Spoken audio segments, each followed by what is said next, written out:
Welcome to new TV Telugu. TDP కూటమి ప్రభుత్వం ఆంధ్రప్రదేశ్ పట్ల నిబద్ధతతో వ్యవహరించి కృష్ణా జలాలపై రాష్ట్ర హక్కులను కాపాడాలని వైసీపీ అధినేత మాజీ సీఎం వైఎస్ జగన్మోహన్ రెడ్డి ప్రభుత్వానికి సూచించారు.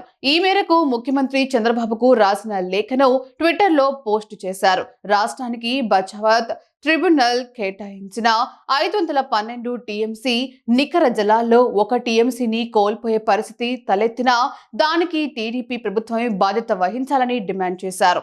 రాబోయే కృష్ణా జల వివాదాల ట్రిబ్యునల్ 2 విచారణ ముందు తన వాదనను వినిపించే అవకాశం ప్రభుత్వానికి ఉందని తెలిపారు.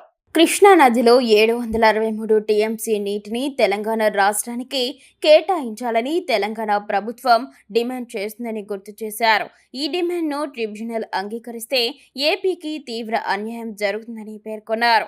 ఆంధ్రప్రదేశ్ ప్రభుత్వం ట్రిబ్యునల్ ముందు తన తుది వాదనలు వినిపించి నికర జలాలు తరలిపోకుండా అడ్డుకోవాలని సూచించారు. 1996లో నారా చంద్రబాబు నాయుడు ఉమ్మడి ఆంధ్రప్రదేశ్ ముఖ్యమంత్రిగా మాత్రమే కాకుండా యునైటెడ్ ఫ్రంట్ కన్వీనర్గా కూడా ఉన్న సమయంలో ఆల్మట్టి ఆనకట్ట ఎత్తున 519.6 మీటర్ల నుంచి 524.25 మీటర్లకు పెంచడం వల్ల ఏపీలోని ప్రతిపక్ష పార్టీలు, రైతులు ఆందోళన వ్యక్తం చేశారని తెలిపారు. నాడు చంద్రబాబు పట్టించుకోకపోవడంతో బ్రిజేష్ కుమార్ ట్రిబ్యునల్ కర్ణాటకకు ఆల్మట్టి ఆనకట్ట ఎత్తును పెంచడానికి అనుమతి ఇచ్చిందని తెలిపారు. 2014లో ఏర్పడిన టీడీపీ ప్రభుత్వం కృష్ణా నది జలాలపై రాష్ట్ర హక్కులను తెలంగాణకు వదులుకుందని ఆరోపించారు.